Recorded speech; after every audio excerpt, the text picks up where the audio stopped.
Carpio মাছ রান্না করব।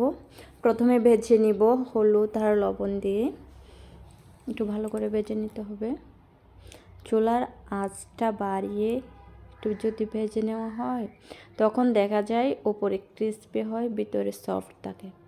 যদি ওই যে আঁচটা কমিয়ে দিয়ে যদি ভাজা হয় তখন দেখা যায় ভিতরেও একদম ভেজে ভেজে হয়ে ভাজা ভাজা কেমন যেন হয়ে যায়।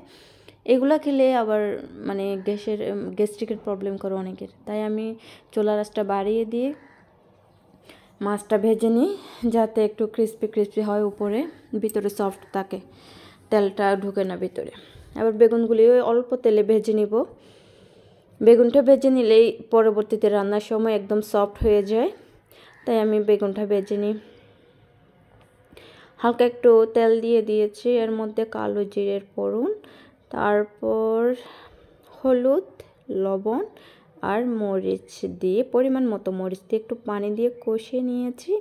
এর মধ্যে ভেজে রাখা বেগুনগুলো দিয়েছি, একটু কষিয়ে নিয়ে আবার দিয়েছি আপনার ওই যে মাছ ভেজে রেখেছি, তা আমি 2টা আলুও দিয়েছি। তারপর আমি একটা টমেটো চিকন চিকন করে কেটে দিয়েছি।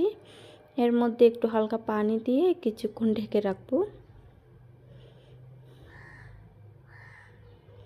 কিছুক্ষণ ঢেকে রাখার পরে দেখা যাচ্ছে মানে তরকারিটা একদম খুব হয়ে গেছে, লোভনীয়।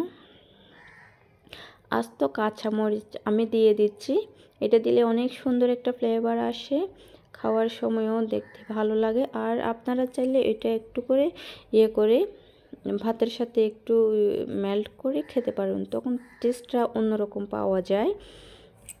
আর যদি না চান এমনি রেখে দিতে পারেন।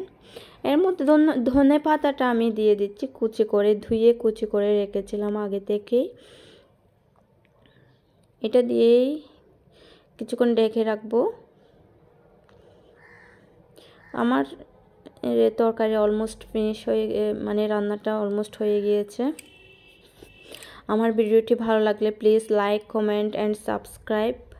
আরও নতুন নতুন ভিডিও নিয়ে আসবো, কম তেল মশলা দিয়ে খেলে আপনার শরীর ভালো থাকবে, স্বাস্থ্য ভালো থাকবে। আমার রান্নাটা হয়ে গিয়েছে। এই খাবার আপনি যতদিন খাবেন না কেন, যেভাবে খাবেন না কেন, আপনার গ্যাস্ট্রিকের প্রবলেম হবে না, এটা আমি জানি। আর হার্টের মানে তেল খেলে হার্টের প্রবলেম দেখা দেয় মানুষের, অনেক কিছুই চর্বি বেড়ে যায়। এখন খাবার রেডি হয়ে গিয়েছে। বেগুনটা অনেক সফট হওয়ার কারণে খেতে অনেক ভালো লেগেছে। মাছটাও অনেক মজার ছিল। Please like, comment and subscribe my channel. অনেক মজার গরম ভাতের সাথে পরিবেশন করবেন, সবাই প্রশংসায় পঞ্চমুখ করবে। ওকে।